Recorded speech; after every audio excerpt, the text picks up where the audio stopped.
राम नाम जप का चमत्कार सत्य घटना। आप वाल्मीकि ऋषि को तो जानते ही होंगे।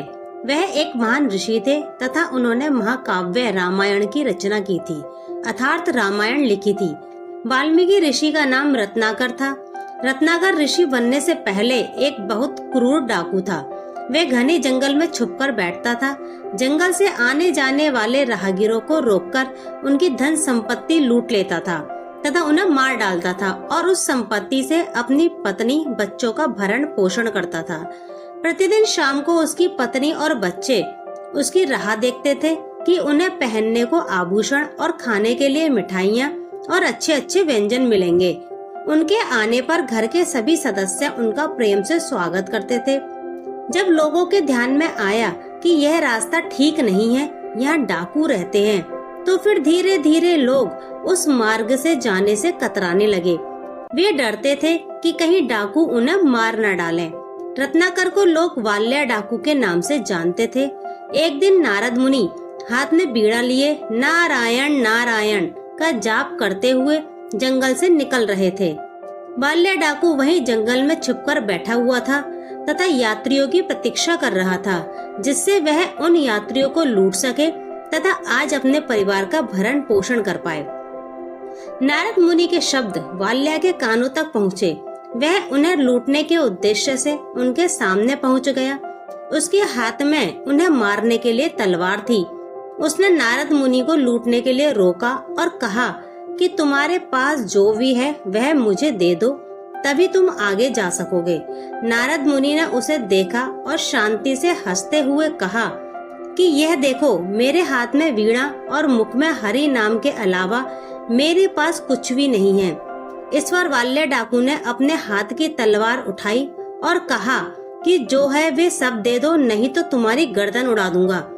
इस पर थोड़ा भी गुस्सा ना कर नारद मुनि ने कहा कि अरे मेरी गर्दन खुशी से उड़ाओ, परंतु उसके पूर्व मेरे एक प्रश्न का उत्तर तो दे दो। नारद मुनि का शांत आनंदी मुख देखकर वाल्या डाकू भी थोड़ा विचलित हो गया और बोला, ठीक है, पूछो। इस पर नारद मुनि ने उससे कहा कि तुम जो ये लूटपाट करते हो, इसके कारण तुम्हें बहुत पाप लगेगा। उस पाप के कारण तुम्हें बहुत दुख भोगने पड़ेंगे, तो तुम ये सब क्यों करते हो?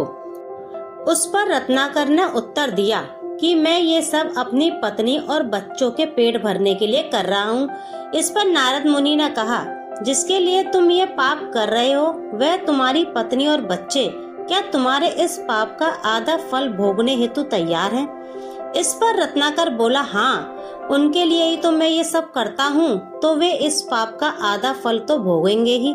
नारद मुनि ने कहा, तुम पहले घर जाओ और उनसे पूछो कि वे तुम्हारे पाप का आधा फल भोगेंगे अथवा नहीं। यह सुनकर रत्नाकर ने थोड़ा विचार किया और कहा कि जब तक मैं घर से इस प्रश्न का उत्तर नहीं लेकर आता, तब तक तुम यहीं पर रहना और कहीं भागने की कोशिश नहीं करना। वह अपने घर की ओर चल दिया। घर जाकर उसने अपनी पत्नी और बच्चों से पूछा कि मैं प्रतिदिन तुम्हारे लिए लोगों को लूटता हूँ, मारता हूँ, इसके कारण मुझे जो पाप लगने वाला है, क्या उस पाप का आधा फल तुम भोगने के लिए तैयार हो? यह सुनकर प्रतिदिन रत्नाकर का प्रेम से स्वागत करने वाले पत्नी बच्चे उस पर गुस्सा होकर बोले, हमारा भरण पोषण करना तुम्हारा कर्तव्य है। हमने तो तुम्हें पाप करने को नहीं कहा था, तुम ही अपने मन से ये सब करते हो, तो इस पाप को तुमको ही भोगना पड़ेगा। हम इस पाप का आधा फल क्यों भोगें? यह सुनकर रत्नाकर निराश हो गया। जिनके लिए मैंने इतने पाप किए, वे ही मेरे पाप में सहभागी होने के लिए तैयार नहीं है। वह दौड़ता हुआ जंगल की ओर आया और नारद मुनि के पैर पकड़कर रोने लगा। वह बोला, मुनिवर, मुझे क्षमा करें, मेरे घर वालों ने मेरे पाप में सहभागी होने से मना कर दिया है। मुझसे तो बहुत बड़ी भूल हो गई। मेरी गलतियों के लिए मुझे क्षमा करें। मुझे इस पाप से मुक्त होने का योग्य मार्ग आप ही बताएं। नारद मुनि ने उसकी पीठ पर प्रेम से हाथ फेरा और उसे उठाया। उन्होंने कहा कि तुम श्री राम के नाम का जप किया करो, राम राम बोला करो। इस नाम से तुम्हारे सारे पाप धुल जाएंगे और तुम्हारे सारे दुख नष्ट हो जाएंगे। नारद मुनि का कथन सुनकर वाल्या डाकू ने उनसे आशीर्वाद लिया और वह राम नाम का जप करने लगा। वाल्या डाकू ने इतने पाप किए थे कि वे प्रभु श्री राम का नाम भी ठीक से नहीं ले पा रहा था।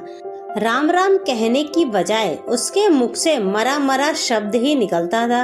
वह दिन रात प्रभु श्री राम के नाम के जप की बजाय मरा मरा ही जप करने लगा। इस प्रकार मरा मरा बोलते बोलते उसके मुख से राम राम का नाम निकलने लगा। ऐसे राम नाम जपते जपते 12 वर्ष बीत गए, परंतु वाल्या डाकू अपने स्थान से थोड़ा भी नहीं हिला। वह अपनी शुद्ध बुद्ध भूल गया। वह राम नाम के जप में इतना मगन हो गया था कि उसके शरीर पर चींटियों ने अपना घर बना लिया था और उसे पता भी नहीं चला। बहुत समय बीतने के बाद एक दिन जब नारद मुनि उस जंगल से निकल रहे थे, तब उन्हें चींटियों की बम्बी से राम राम की आवाज सुनाई दी। उन्हें बहुत आश्चर्य हुआ। वह तुरंत वहीं रुक गए और सोचने लगे कि यह आवाज इन चींटियों की बम्बी से क्यों आ रही है। उन्होंने बम्बी की मिट्टी हटाई, तब उन्हें राम नाम में मगन रत्नाकर दिखाई दिया। रत्नाकर को देख उन्हें बहुत आनंद हुआ। उन्होंने धीमे से रत्नाकर को पुकारा। रत्नाकर ने धीरे धीरे अपनी आंखें खोली तो उसने अपने सामने नारद मुनि को देखा और उसे बहुत आनंद हुआ।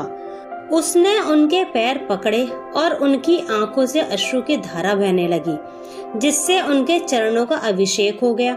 नारद मुनि ने उनको उठाया और शांत करते हुए कहा कि उठो, अब से तुम डाकू रत्नाकर नहीं, अब से सारे लोग तुम्हें वाल्मीकि ऋषि के नाम से जानेंगे। आगे जाकर वे वाल्मीकि ऋषि के नाम से प्रसिद्ध हो गए। ईश्वर का नाम जपने से जिस प्रकार एक डाकू के सभी पाप नष्ट हो गए और वह ऋषि बन गया, हमें भी इसी प्रकार ईश्वर का नाम अर्थात नाम जप करना चाहिए। नाम जप करने से हमारे पाप नष्ट होते हैं।